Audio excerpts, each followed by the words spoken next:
somebody's doing it. You know what I mean? I know the person that did. Someone has done that before. No, honestly. Yeah, good evening. We have Governor Ezioku to join us, and also we have to be with us. So please keep sharing. The best you can do is to share. Keep sharing the live stream and support the Voices Project. Tap the like and love buttons to support the page. You are free to give us stars also. Fred, how are you doing? Good evening, Fred, you've been one of our top fans this while. You've been doing well. Thank you so much. And you've been doing well. Please keep sharing, keep sharing, keep sharing, keep sharing, keep sharing. Tap the like and love buttons to support us. We are bringing in an unexpected guest this evening. Odozi Obodo, people that keep the community good. That's Odozi Obodo now. But it's a church, right? Maybe that's the name. I know, it's the personal name, yeah. Keep sharing, keep sharing, keep sharing, keep sharing, keep sharing, keep sharing.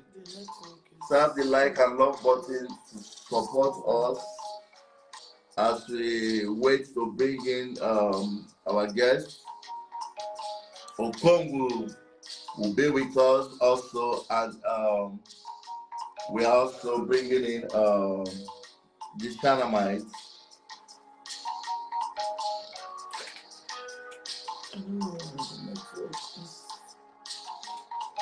I think the network is a little bit disturbing, and while you wait for us to bring, it's a continuation of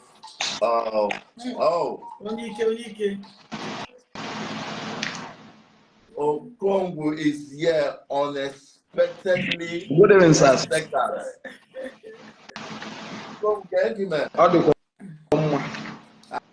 How's the weather over there? I'm not Minizo.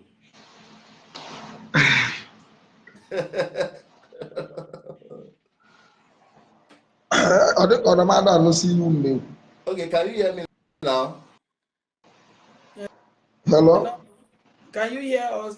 Hello? Esther, thank you so much really? for sharing. Can you hear us now? Yes, little, man. I'm not managing you too. No problem. Okay, I think Oshi from your network or something. Yeah? Maybe it's from the network. Your side. Please keep sharing, keep sharing and following.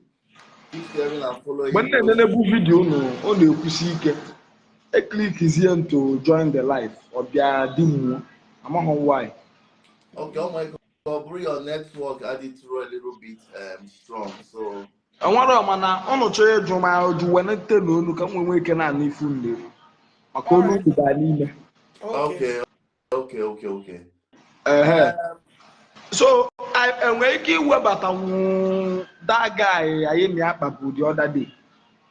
Okay, I'm online now. Let's see. TBK somebody. I got bata. Makimana obodo Igbo onwere ike n'abalị ọbụna ọ n'ọrụ. Ịghọtago, and time ndị Italy. I think he says in Netherlands. Okay, time in Netherlands na London na Nigeria brofu. If we get, I think Netherlands, yeah. Okay. Actually, no France. Honor of France in Netherlands. That was what he said. Yeah. Well, but no, I wake you over this line. Okay, the other day. I need to reply him. You get a reply. Okay, so Okongwu, we are talking about the continuation. Please share this live stream if you're joining us right now. Oh, we have the Shanamites. Welcome, Okongwu. Okongwu Dibia. Okongwu. Thank God I catch you today. Now you are seeing, I want to carry me come. Okongwu, my man. Good evening, sir. Governor Ezioku. One day I drink in Amma. Okongwu, my man. You know you're my brother. I come and help my brother. Thank you, man. Not the mama side, but this evening. What is the secret? You are looking younger this evening. Can you help with the secret one? I'm always a young man. I'm going to my age. You got this surprise, man. I'm not carry younger than my age. Wow, interesting. That's good. Yes. I eat once a day. Okongwu, I eat once a day. Makana, I may be a Oke Ite. I want to make them jelly. Okongwu, me Oke Ite. You go cool that. Maybe the sassy at one. Hey, Yamba. Okay, the sassy at one. My brother, Bobble like that. Double. If I be only one fake Oke Ite. Huh? It's just a one on Woro Gofia. And I didn't know. Okongwu, my man, I did. Okay. I'm able to surprise you at the live video. You say? I've been surprised if we at the live video. Oh, game for game, so I'm not joining it. Thank you so much for joining. Thank you. You're welcome. Yeah. Thank you. Our fans out there, please, for those that are just joining. Good evening, sir. Governor, sorry for not greeting. Thank you, my brother. You're welcome. Yeah, so Africa, I before where better. Yeah, go ahead. Instead of you repeat it. Okay, as in I just say, Kedu ka I get to where Kusi Oke Ite na the society. Ima, we treated the program, but we are making a continuation of this program. You know, It's like can we change your location? So I'm asking Governor Ezioku. What? Yeah. So Okongwu, can you hear us? And even the one change the location. Okay, so Governor Ezioku, we are asking, how can we Okongwu Dibia, how can we stop this Oke Ite in our society? You know, or can we stop it? I could be kind of before on the network where that maybe the program. Yeah, last on instance you see men I got pushing you.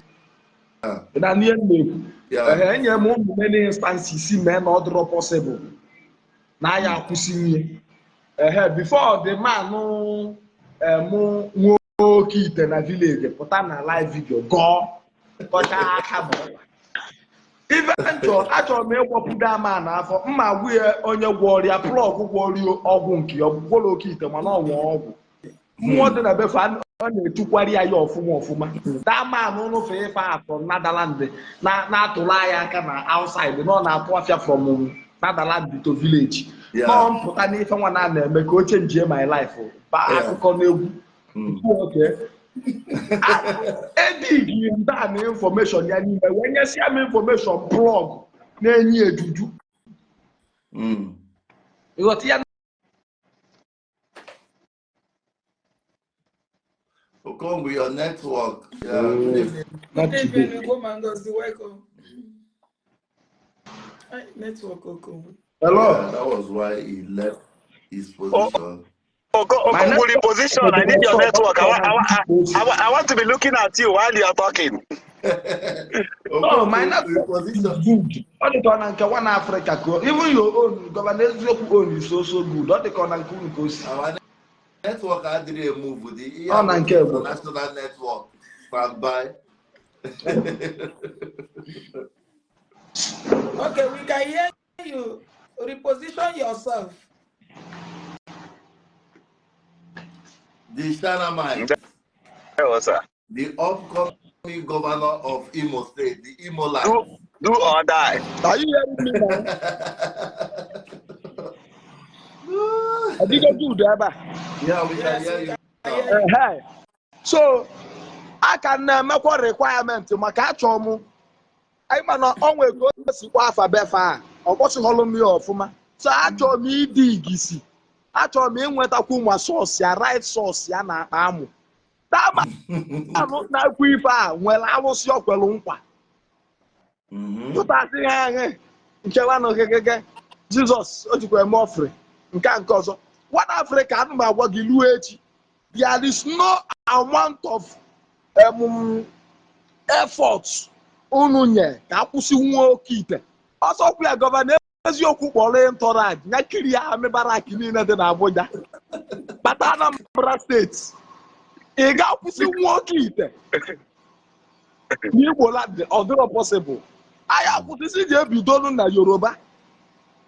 Because all the Yoruba na-agwọ n'ọgwụ, all ndị Hausa na-agwọ ọgwụ. Unu enenọrọ this video smuggle in eji 2x2 wee kụjisi ọkpa. A na-agba dị efi egbe ka dị efi nwa dị efi anwụrọ.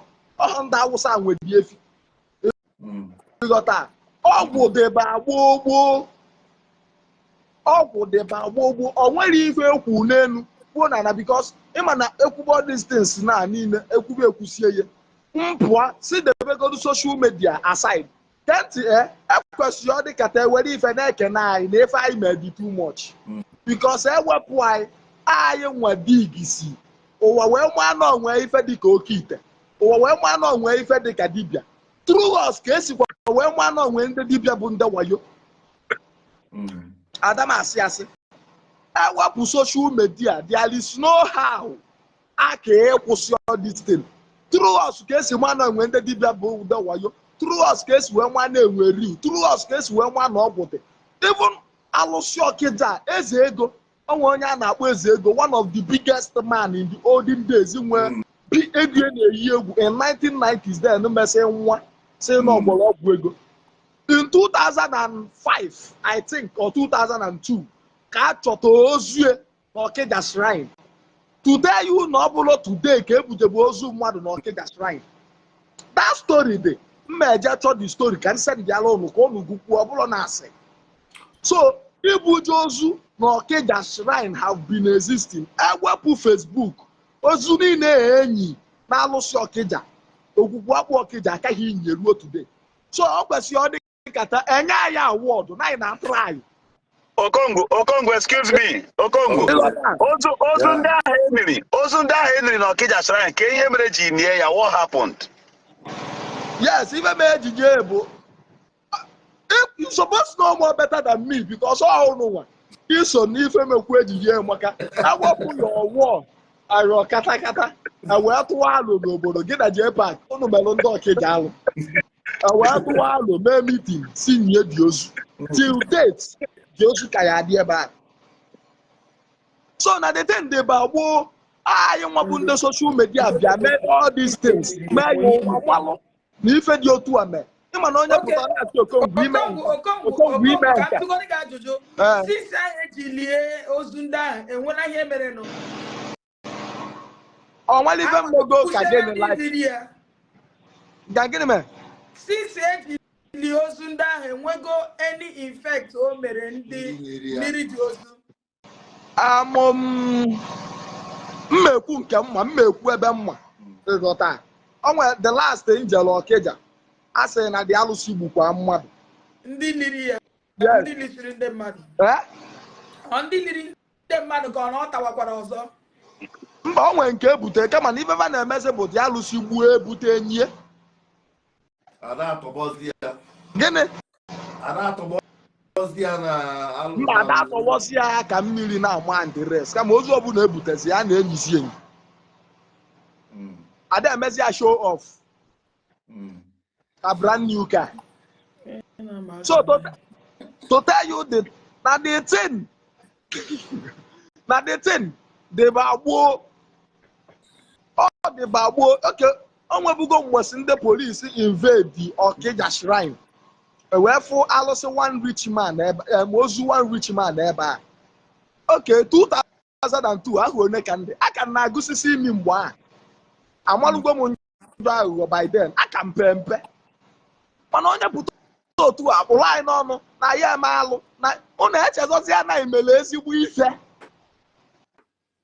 Because before Facebook ka esi alụ ọjọọ for ndị na-alụ ọjọọ enwe original native doctor lukwe echi ka esi alụ ọjọọ ndị na-alụ ọjọọ n'Ọkịja mgbe abụọ abịa ndị onye bịakwala na ịlụ ọrụ etiri ya ike ọkada ọba akpọrọ ya baa inside je ticha ya ndị na-alụrụ ya ọrụ mana anyị agbata Facebook mee onye ndị ọbụla ị na-abịakwute ka ọrụ ọrụ enwala ụdọ nwala ife omenwu to avoid scammers.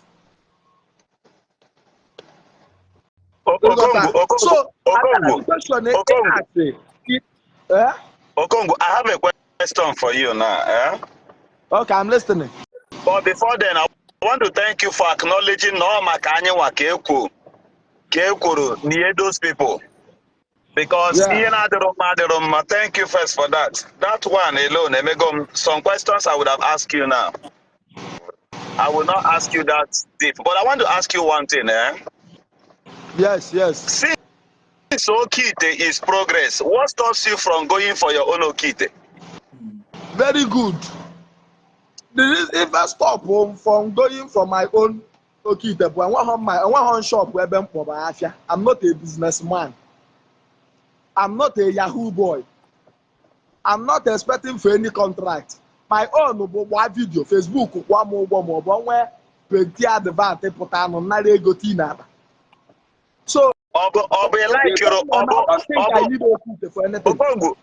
Okongwu, Iwaji guard. Which car? Your dream car. What kind of car? What type of car do you like or do you want? Ishi. No, tell me. I will tell you how to get it. It's a minor thing. Knowledge is profitable.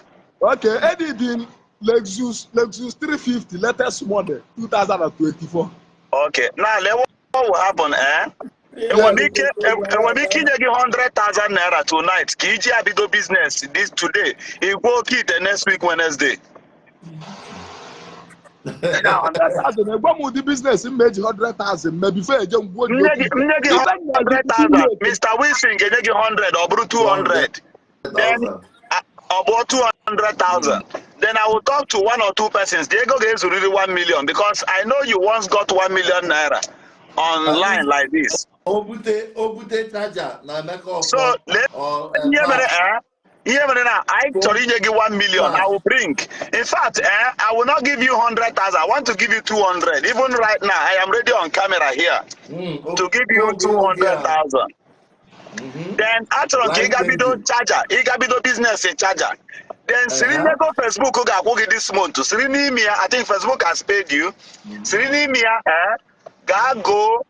I mean, Sirini Facebook go Oke Ite. I want to use you as a point of contact. Somebody volunteer. Now, Ugochukwu give this add 200,000. So we are running up 1 million naira right away on social media here. Okongwu, I want you to use 1 million naira, be it charger business or even POS. Then wherever go Facebook this month, go Oke Ite. I want to see you by the end of this year. You go Mercedes Benz. Another person is giving you 100,000. Another person just said 100,000. These are great fans. I know them. So we are running up 1 million naira right away. Wait. I'm ready to take the challenge in one condition. He hasn't just Zwa charger. No. He hasn't for business. Then I will now do consultation. What business you have waiting charger and again, and I said Zwa charger business. Everybody pass, yeah. Anything about business. The money is coming over. I'm not person had 100,000. Okongwu, Governor Dogu is raising 1 million naira tonight. Another 100,000. 1 million to you. 1 million naira will be another person 100,000. Another person 100,000. Again, we go 2 million. 100,000. Okay. All right, fine. Let me bring you in. Okay, let's bring it. Let me share the video. Diego gets to 2 million tonight. Another person 50,000. Another person said another 50,000. Another person another 50,000. Governor Zogu is here. Another 50,000 Okongwu. Money is flowing. Another 200,000. John Julius 200 again. 200. Another person. Benedict, another 50,000. Another 50,000 because we Governor, want you to go and see that Oke Ite. Yes. There's something I want to say. Go on. Wait, Another person 20K. Another person 100,000.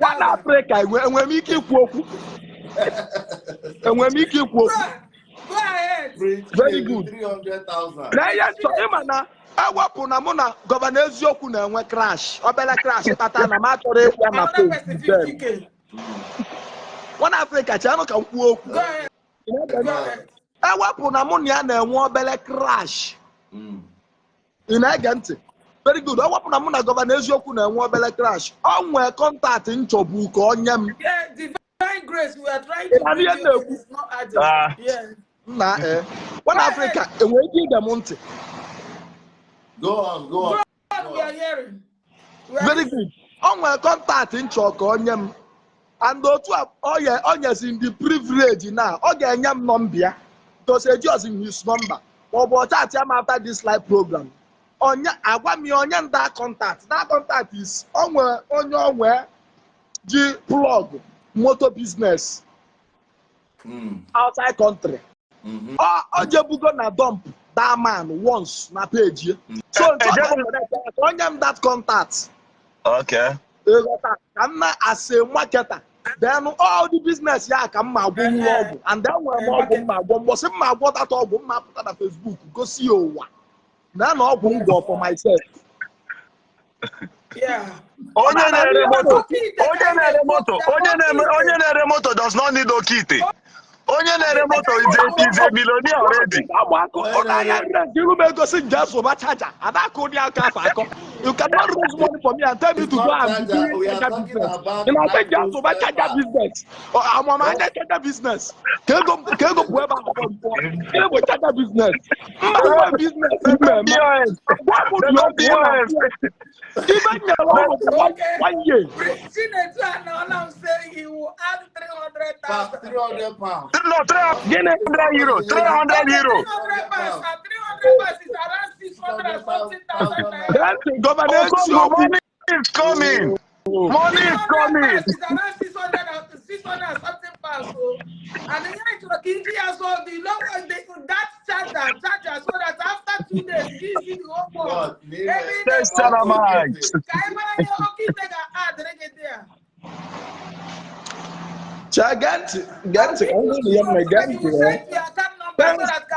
Madam, allow him to talk. Allow him to talk.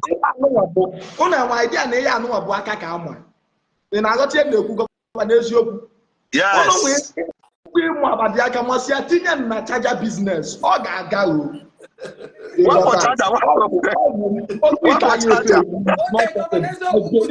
believe you cannot train me. Man, I want to be with experience. And what am I experience for charger business? You got that? And what am I experience here? Man, I want to be more than I got an F4. For that, you know, it was ya Bobby ABC na sharing. It's not like that. And the man I'm go buy for myself today. But what on business in my channel yet? Man, let's bring out a business. You got that? Let's bring out a business. Another person 200K.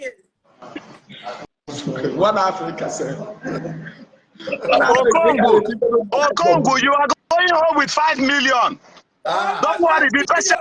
Come share the video. Come share the video. People will pour out money. I will make call on live video here. Yeah. That will Oke Ite.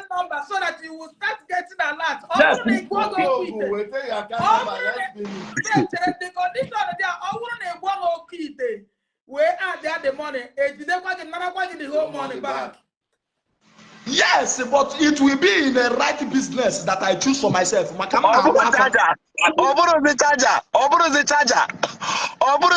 Start POS. Or give me best shawarma. Oh, yeah, to one motor. They want motor pass. Okay, motor pass them one. Domanesio Kunyan the connection. City Diego. My God, you see them dates. Yes.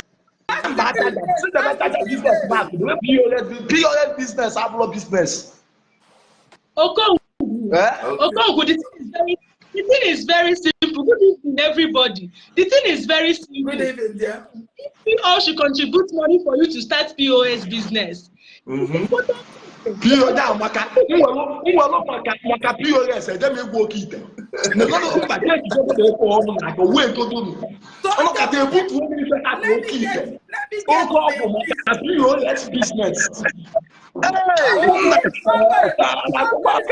Okongwu 500,000. 500,000. Another person 500. 500.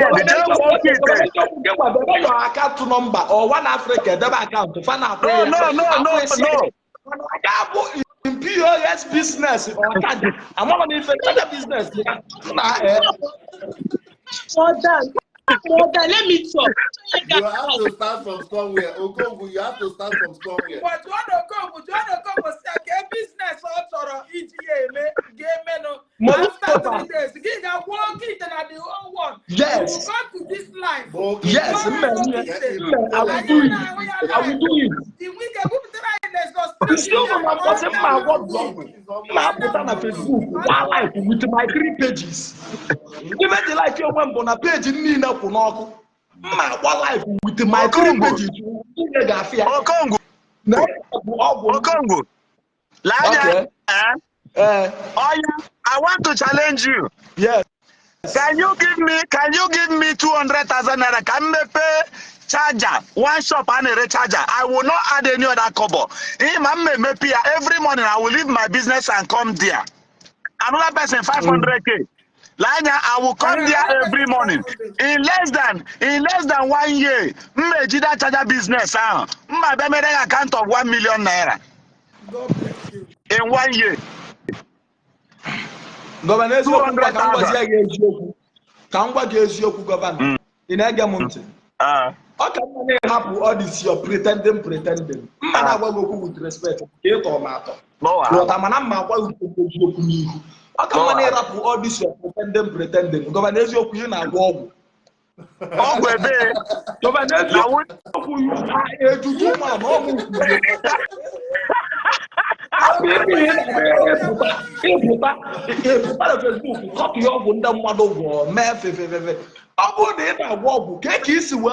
Experience of those of one case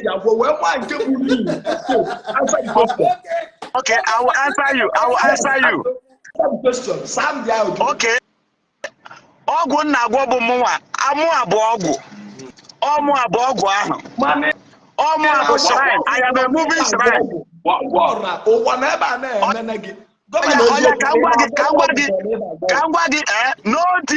No Dibia on earth has ever gotten 1,000 naira from me. I challenge you. I challenge that Dibia.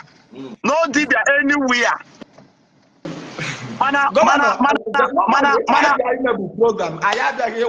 No, wait.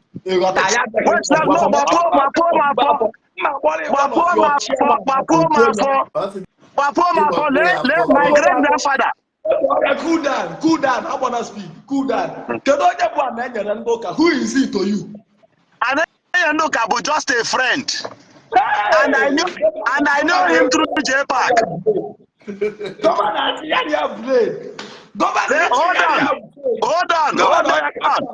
Hold on.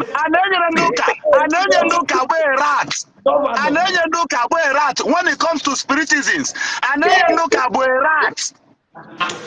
I am saying this on camera. Anenyanuka wear rats.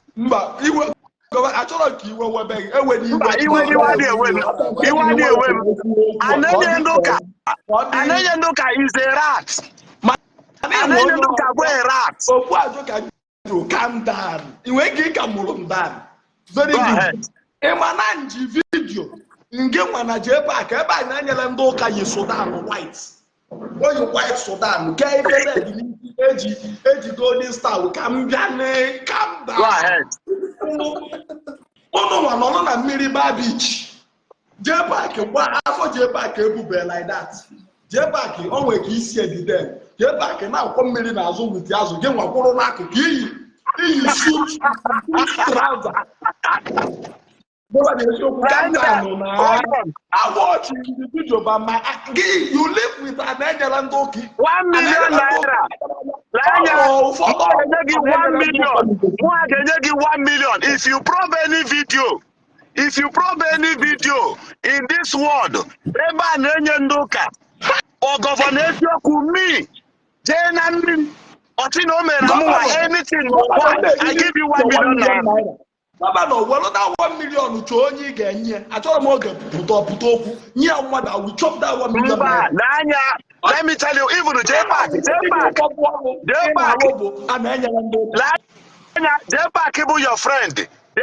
your friend and my friend will be shocked to hear this thing from you. John J-Pack Onyambo. The very day I met an Enyondo Kamu and our Mercedes, Benz as a then, while the Okanabo want to moto. To inherit poverty or to inherit fraud. But Tanya, do you know that Anayando can send a video? No, hold on. Can you give evidence? Can you give evidence? Imanayando can send a video. Should I send it to you?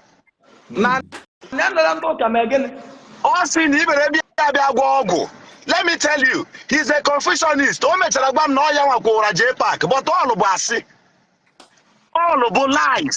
Lanya is a live camera. It will be here. I have no right or power to delete this.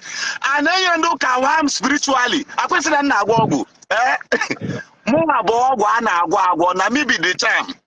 And I am telling you, native doctor, I know. I'm not a native doctor. Shut up. I don't want you wear pota. It's in Igbo they charge a business with 200,000. Oh, yeah, sure.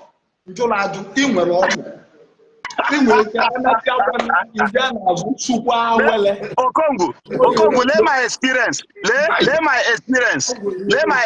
Let me tell you so that you don't misinterpret it. Okay. My grandfather, Onyemuru, my mother, was a native doctor and at the age of 115.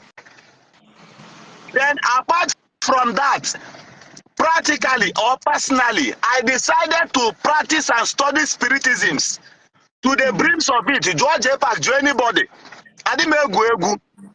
So I can't go meet to any native doctor. Please stop sending all this type of. No. Don't type such thing. It's wrong, my dear sister. Yeah, I'm just taking it off. So go on. So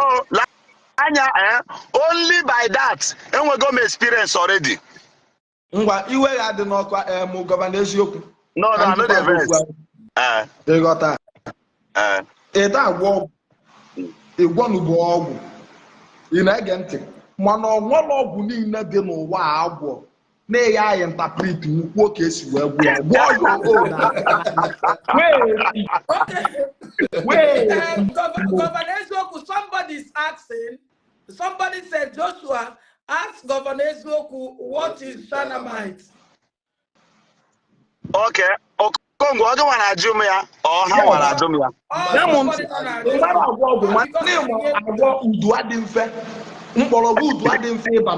Without him a bottle. Cake is well there. Okay. Only because only the ring it's in either ring. We will block you. No. Don't block a doctor. Comment section. Can you put reality here? Go on. You're asking a question. Next comment section. Can you put reality here?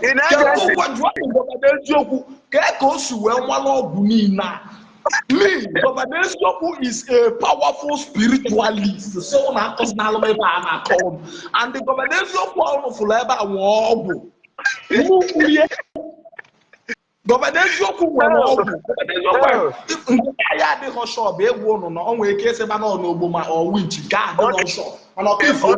Okay. Let me answer you. Okay.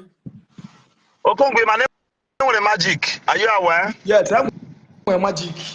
Thank you so much. Please.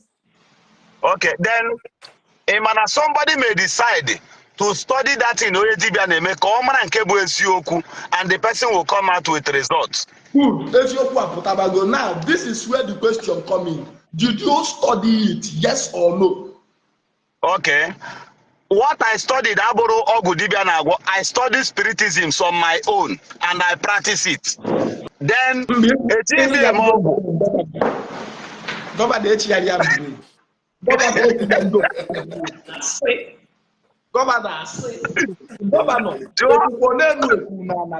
Eziokwu is a powerful spirit. Native Akata Dibia Kalahu. Or can was out.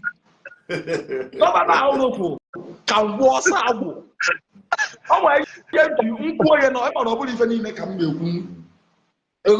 So, on our season and naga, maybe a charger business. Number one, Bona governor come. There is no just on a governor come. Number one, governor where connection, on where contact. Oh, man, more Beldiana. So, I'm one of them. I'm one of them. So, on Mayor, he will succeed. But only for happy. Or people are there in a day. Ndị bụ na ndị awụsa bụ chaja na baro nwere ike kwụ 1 month elepụbeghị tonya nwere na 20 onye a na-ebe akata dibịa ka nna gwa na Afrịka ụna wine na ma bọzi m ụmụazị ama m ebe ahụ ị na-achọ ịkọwara anyị ugbu a na ọgwụ ahụ gọvanọ Eziokwu na-agwọ ga-atụ mmadụ niile ugbu a ga-eweta ego niile nna gwa na Afrịka ịda atụọ na ọgwụ adịghọ bata Naijiria ka mmiri ivi Okongwu. Eziokwu na-agwụ ezigbo ọgwụ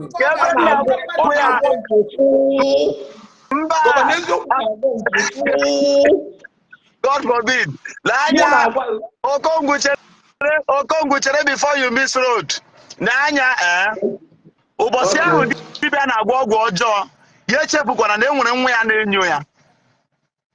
Ụbọchị ahụ dibịa na-agwọ ọgwụ ọjọọ ya echefukwana na enwere nwa ya na-enyo ya. And let me tell you one thing. For me to tell you that I had a grandfather who was 100 and something years and he even died as onye dibịa. Lanya, enwe difference between otinkume na dibịa na-abụ mgbọrọgwụ agwụ ekechi ọgwụ. Are you aware? Now, do you know that otinkume na-eje church? Are you aware? Yes. Otinkume na-eje church man all the deadly. Are you aware? Yes. Now I am opening up to you now. I'm telling you something. Go ask you, record this video later. There was a man in my village. The man in Werego, France. The man in Werego. So on practicing spiritisms. And this man grew up in India. He spent about 19 years in India. He came back. And I went to this man. I asked him deep questions. And the man told me so many things. I went back to my grandfather. The man did not open up in the beginning. I started peeping at him. At some point, I began to go far to learn certain things. If that thing in the bottle, no human being taught me that thing. No human being. I challenge you. Here about are you listening to me? Yeah, go on. Here about with an old mother, and I read through it. I began to practice it. And with some things in them, and with some things in them, if at all my dad, that's not the possible. If at all is a conference hall, not camera, I would have brought my dad on camera. My dad will tell you, I'm another school one day. Nemeka, you're a living witness. I'm another school one day. Mfunno no a bed. Mureda bed elano can me ya ko billion. It didn't work. For 5 days, Obido Shiwishi. My dad took for ya TMS botin. So this thing from the mayor from small Kahabidro, or winch, or wizard, and not to another thing. And Webero is the camera and I'm challenging you. And where the biggest number Siano Mera Mogo. But Lanya, and we are about spiritual wise. And can you still remember? It's Obom JB. Ebe a na-enyere ndị ụka kpọ oje ebe alụsị kasị nkwa alụsị dị iche iche dị si ebe a gwa dịsị ayara kata I challenge you. I challenge you. I challenge you. Protect your image. Governance, people are so inquisitive, they mad the meaning of this. Don't go there.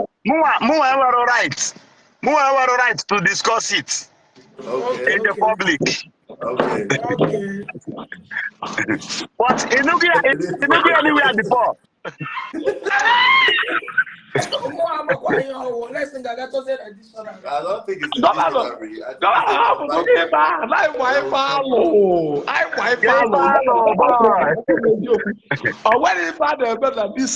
This life waka. Governor eziokwu bịa ka anyị ticha ya enye da money ya buru da charger n'aka ọchị ya na grace ye ja afia le go were ego moto yo 1 year maka chukwu am ma bịa binye aka n'akwụkwọ ai achọrọ ka network get ntị ekwe ma bịa binye aka n'akwụkwọ governor were charger go moto in 1 year say to am nga 1 year is imprisonment that is price that I want to pay with that kind of just for his grace yenye or when if for add or just no legide charge Okongwu, I want to ask you a question. I'm not just grace here. I can get the akochia or the not possible. Oh yeah, hold on. That is please make your data no finish. It's not possible. Oh my many. I said, governor Nazo. I can get the Okongwu, this is live camera. I want to answer you the meaning of the Shanamite. Nah, stop the car. Okay. I want to answer you now. You don't get me. Oh yeah, Lanya. You see my skin, right? Let me show you Okongwu now. I'm going to number your right. Now, Lanya. Huh? That name you just called on camera, I will call it and my body will change. And I will call it and I will tell Okongwu what will come to his way tomorrow morning.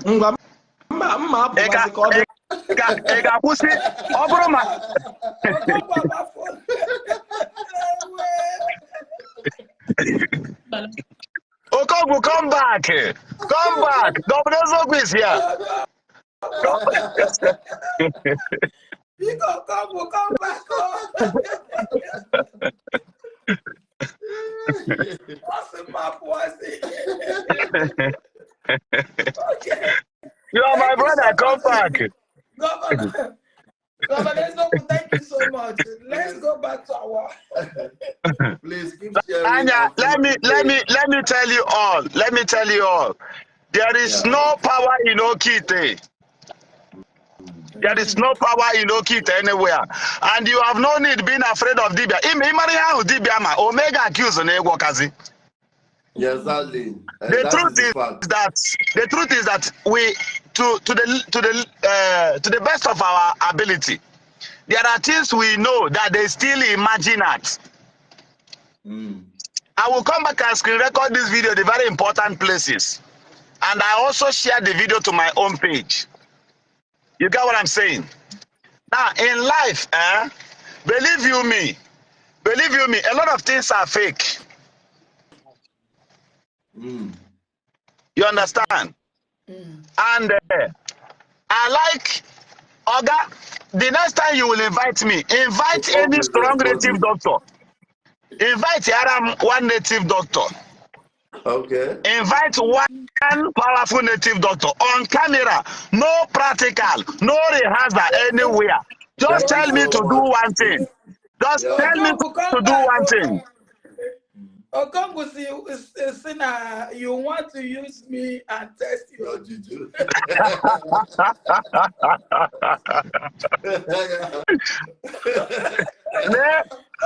Oga, invite Governor Isiagu. Invite, let the grade in them choro. Aqua, I'm not insulting him. SOB, JCN, Ayayanando, Miriam Wiro, Jobana Juna camera saying I may one thing. Or I will be on camera like this. Just where here the bucket to Sani near you there. Teach your items nime. Na ba fi fe dia nime in the potassium. Wow. Okay, Yeah. his network is crazy. Please, for those that are joining us for the first time, make sure you're following the Wilson's Pro X and keep sharing this video. Keep sharing this video. For those, if you're enjoying this program, keep sharing the video. We have a lot of topics to bring on the live stream, and the best you can do is to make sure you're following the page and you're also sharing. Tap the like and love buttons to support this page. You can also free to give us stars. Keep sharing, keep sharing. I think the governance network is breaking and it's freezing. And before then, we can also keep sharing. Our sister, you're highly welcome. What do you have to say concerning this program that we are? That I want to ask some questions, but this one he's no longer. I don't know. Okay. I really wanted. He's a Dibia, and he does Oke Ite. Like he videos people that he's him. I wanted to ask questions. Yeah. I don't know if he can come back. Yeah. I don't know if he can come back. We are trying to bring him back, but I think maybe he left. So he was the reason I joined. So that I'll be asking you questions, you can answer me. But Okongwu, please come. Thank you. Yeah, I'm trying to get him. He's here. Okay, he said, God bless you. You live. Okongwu, come in, come back, please. She said she has questions for you. So we'll try to okay. Let's bring Okongwu and Ishara back. They will join us back. Please keep sharing and be following the Wishes Pro X and Ishara, your network was breaking. Yeah, thank you. Irish Gold, how are you doing? We are trying to bring Okongwu in. Okongwu, come back. Okongwu, come back. Come back, my brother. It's not coming. Let's wait and see if we can bring him in back. Okay, we are trying to bring Okongwu back, but Okongwu, please resend Okongwu or what? Yeah, Okongwu. Please resend your request, please. Yeah, he's one of our guests this evening. And a lot of people need to really understand these Oke Ite issues. I never see fear. I never see fear pass Okongwu. Okay. Okongwu is always scared. His life is so sweet. There is so much love in his life, which I appreciate that, okay, we have another person that wants to join us.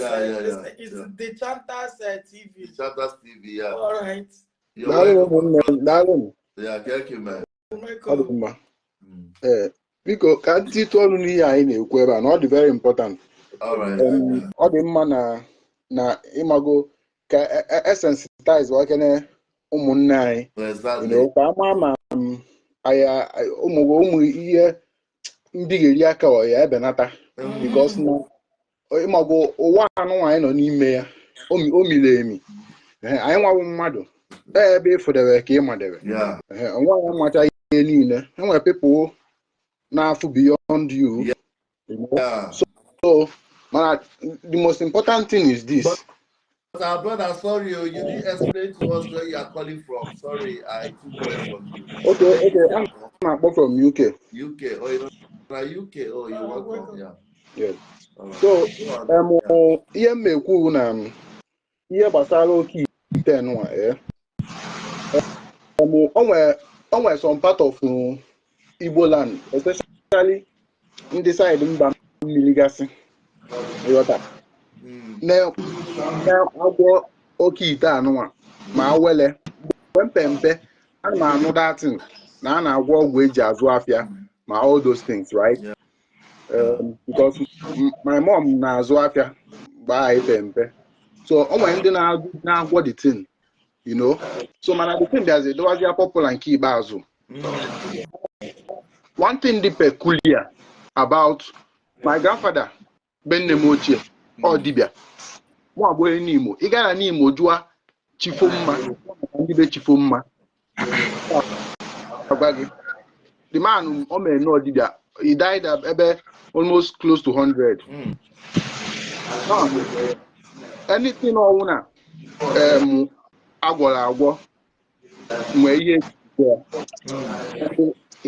ejigwe ọrụ mgbọrọgwụ bụrụ anụmanụ ọbụla nwere how many years ọ na-ebi ndụ. O nwere some anụmanụ 30 years, o nwere ndị 15 years, o nwere ndị 10 years. Onwe ekwe life span, right? Even ọjị nwere life span, even though ọ na-live very long, mana ọ nwere life span. So ọgwụ na agwọrọ agwọ nwere tendency expire. That's number one thing. Now, anaghị m asị na ike adịghị n'ọgwụ, na ihe wụ ike dị n'ọgwụ. Ọnwụ kịta na amụrụ as a person, ibulu essence, onwe ya na-akpọ essence, nya ibulu onyinye ịgwọ mmadụ ime ihe duka ịghọta ikwu okwu ole a na-ebu ya apụta n'afọ, right? Yes, as ọ bụrụ nature gift. Ọ bụrụ gift. Now, ọ bụrụ na ịkpata ahịhịa nye mmadụ, for the fact na ị nwere that essence, ikwu eziokwu na ya ịghọta ole ọgwụ okwu ọnụ ka eji agwụ ya, right? Ọgwụ okwu ọnụ ka eji emebi ya. Now, enwere some of ndị real dibias, ndị wụ the real dibias, they are more of scientists. Ha ma akwụkwọ, ha dị calculative. Na-aghọta? Now, achọrọ m ibido somewhere wee bịata ebe Oke Ite anyị na-ekwu maka ya now. Now, ọ bụkịta na onye nwee that gift, ahụ n'ahịa gị, ọ magolu one or two things o nwere ike inye gị, ịṅụ that thing, ịdị mma. Yes. Then mgbe aha anyị pempe anyị na-etogote, that my grandfather, o nwere ike ebute rie mmadụ, ọ bụrụ ọya ọ na-agwọ n'uho, ọya ọ na-afụnube, ọ sị ọya asị that person ya nawa, ya bịa echi. Then the man na-akpụ ụla, egosie ọgwụ oye use na ogosie ebe oye eje kpata ya. So very early in the morning, ọ ga-akpata the thing, ọ kpata ya bata, then onye ahụ bịazie o administer that thing, onye ahụ ya dị mma, and onye ahụ anaghị ego, ọ ya asị gị gawa ịdịcha mma, bịazie so si ọ ya agwa gị iwu ọnwụ na 1 naira ka iji, ọnwụ na 5 naira ka iji, ọ ya asị dowere ya na-agwụ ya, because ihe agwụ na-asị gị na faịlụ ndị gboo owu ọmụma amamihe. That is why onye uche na-akpasa asịsị jee lụgharị ya agwụ. Do you understand now? You are right. Na-aga n'ihu. Igbo etymology, Igbo etymology kwesịrị ka anyị ghọta ya. Ọ bụ na anyị ghọtara Igbo etymology ọfụma, ụka na omenala ekwesịghị na-enwe problem, because each of them nwere ebe ha si wee mago. Yes. Gee ntị, onye ọbụla wụ onye Igbo, onye kwesịrị ịbụ onye na-observe omenala. Do you understand me?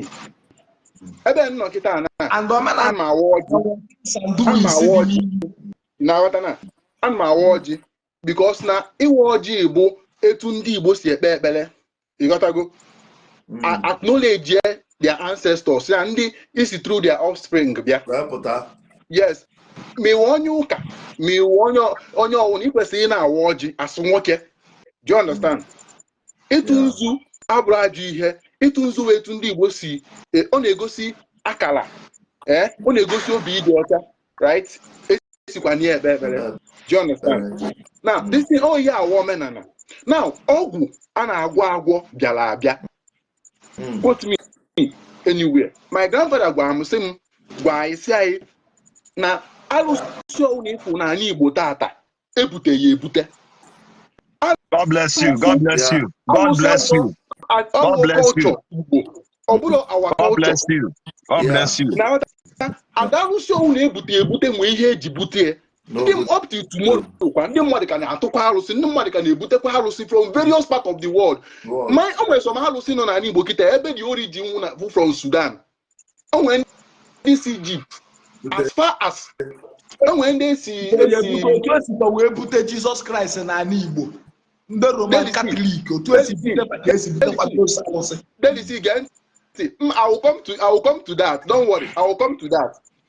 Ebute alụsị niile ahụ ebute, and ụfọdụ alụsị ebute ebu for a particular reason. Ka nye ya example. Ọkwa ma ihe a na-akpọ Arobunagu. Yeah, go on. Arobunagu. And when some families ordinary, but when families are not the whole. Arobunagu balusi ana-atụ na ngwuru. Ụfọdụ na-akpụ ya ekwu ọmụmụ. Ihe eji atụrụ ya na ngwuru bụ ụfọdụ na-enwe issue of ọmụmụ atụwa dị arụsị. Ịghọta na a na-emeghị ya. Now, Arobunagu na-adị n'iru ụlọ. O nwere reason. Ihe o ji adị n'iru ụlọ wụ na ọ na-anọkwa as arụsị na-echekwa ngwuru. Onye pụwa arụsị ahụ afụ ya. Onye batawa arụsị ahụ afụ ya. Do you understand? Ihe eji one of the things eji ewuwe Arobunagu wụ okwute. Ụmụ okwute a na-enyi na ebe ahụ. Thank God na ife dị iche n'ebe. O nwere nke m kwuola wee eziokwu ya kwuo. Ụmụ okwute na-adị ebe ahụ. And okwute is okwute anaghị eme expire. Then na book of na Old Testament mgbe Joshua na ụmụ Israel nwe agreement ọ sị ha na mụ na my family will worship the living God. Choose you who you worship. Okwute eji wee ṅụdị. You understand? Because okwute lasts forever, for ages. So Arobunagu ha na-eji okwute eme, and that is why Arobunagu so one of the things na-enye nsogbu na many families na ala Igbo kịta. Reason being that na anyị nwa mmadụ, our lifespan very short n'ụwa. Mana mmụọ the thousands of years they are still there. So agreement we were with them, you understand? It stays there. And the agreement was agreement. Do you understand? That's number one. Now, ọ bụrụ na ịpụta ụwa gbaba mbọ ịgbaba mbọ na akara gị na ihe akpata ego ihe ọwụ na ị na-eme mgbọsị taịm ahụ ruolu ihe afụlịtọ na etu o nwere ike sefụ gụọ na onweghị ahịa ha akọwa etu isi kpata dị ego. Many people kpata ego taata amụhụ na ha ya akpata ego. Do you understand? Because na the thing dị n'akara ha agbasịa mbọ adịzialịa mbọ ọ manifest ya. Ọ bụrụ na ego adị ọnụ akara gị ọsọ jee yahoo ụsọ bụ edoro elu bụ edoro ana ego ihe akpatara ego nri. Do you understand? Ndị Igbo ghọtara ya ọfụma kpata ha ji si gị na agbaka m mbọ wee ego nri na ọgaranya si na chi. Now, Oke Ite ime Oke Ite, the only thing it will do for you bụ na ọwụ na ọwụ kịta na-emeghọ na ihe enwe ego. Imegodo Oke Ite ego ahụ ịmaghị enwekwu ya. Do you understand? And ego na-atọ atọ, onwe ya na-akpọ ego na-atọ atọ. Ịbata na ngwuru ọwụghọ inwe ego kịta after some years ọnyụọ aka ọkụ. That family ya ọ dịkwa ka darkness na that family. Ya ahụ ego. Enwere ego ya wabata na ngwuru ọ multiply wa ụmụazị pụtakwa ha na-emekwa ọfụma. Ụmụ ha pụtakwa na-emekwa ọfụma. Yes. Oh ya ahụ natural ego Chineke ji aka ya ti ana propel ha propel. Ihe afụ mmadụ omee odogwu kpata ego ma odogwu ya after some time ihe niile ha anyụ aka ọkụ agharịa ihe ike emewe ọnwụ ike and a lot of things. Do you understand? Because I advise people, don't go into covenant with divinity. All divinity na covenant with brother, we see you. All divinity na into covenant with mmadụ, not mmadụ, but into covenant with divinity. Mind you, that mmụọ ahụ ị na-efe, arụsị ahụ ị na-efe, ọ bụrụ ọsọ ọsọ ya nọ n'ebe ahụ. Because onwe ya na-akpọ territorial spirit. Ọ kịta na ịtụ arụsị na after 2 months ọwụzi sọsọ arụsị ahụ ịtụ nọzi ebe ahụ. Other arụsị kwa dịkwa territorial nọkwa around that place sozi nọ ebe ahụ. That is why ibupụ arụsị na-afịa ahụ. Ibute na-adịbere izi but ibupụ na-afịa ahụ. So people need to understand all of these things so that ihe ọhụrụ ị na-eme ị mara ihe ị na-eme. I also tell people ihe a na-awata sị na ịtụ mmadụ na arụsị. Ịtụ mmadụ na arụsị is also a covenant which also go on way to Isaac Chejendo, Prestige Visa, thank you for coming here. No, na ịma asị na onye ji mmadụ na ji onwe ya. Do you understand now? Yeah, exactly. So Okongwu Dibia, come here to you. If na ebuta alụsị ebute na ụka bịakwara abịa eziokwu ka ọ mana na ihe dị iche na ihe dị iche ọ bụrụ na as a Christian most of our things I na-eme is based on faith in God. I want to ndị ụka na-eme anyị asị ugbuo jide nwanne ugbuo ya na ndị mmadụ na-egbu ndị nwanne ha awụ out of normal human wickedness which is in man. Nkuzi ụka wụ go but I'm on side I go on one side right now ọ bụrụ na ndị mmadụ na-eme 60% of ya na-akụzi n'ụka I believe na udo ya na-adị. Now alụsị ọ bụrụ na ndị mmadụ na-eme omenala etu ndị Igbo si eme omenala I believe na udo ya adị mana mgbe alụsị bịabata n'ime ya nsogbu adị ịmarizm ihe alụsị na-asọ ka nke na-eli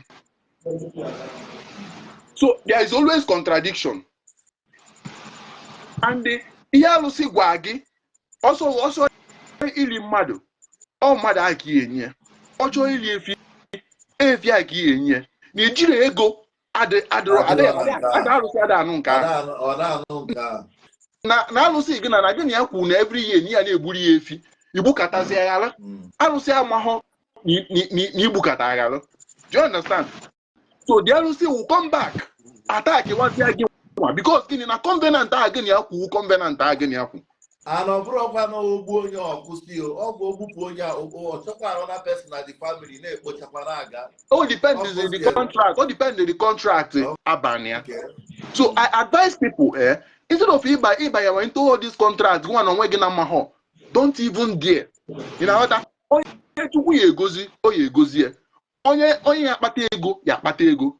And another thing I don't like about alụsị ebo that alụsị does not have morality. In our Nigerian, alụsị does not have morality. I did not say that na Omenala Igbo does not have morality. Omenala Igbo nwere morality. Na ina na-emaju ihe anyị agwa gị na ihe na-eme ugwu so ozugbo. Mana alụsị does not do that. Ọ na ị na-atụ ọrụ bịa na alụsị emeri gị ihe ikwu. Ọ na ị na-ekechi ọgwụ o meri gị ihe ikwu. There's no morality in it. So ọ na enwe morality na alụsị ya asị gị mba na ori ka ị na-ezu gụpụta n'ori a. Do you understand it now? Yeah. So I want to aghọta na ihe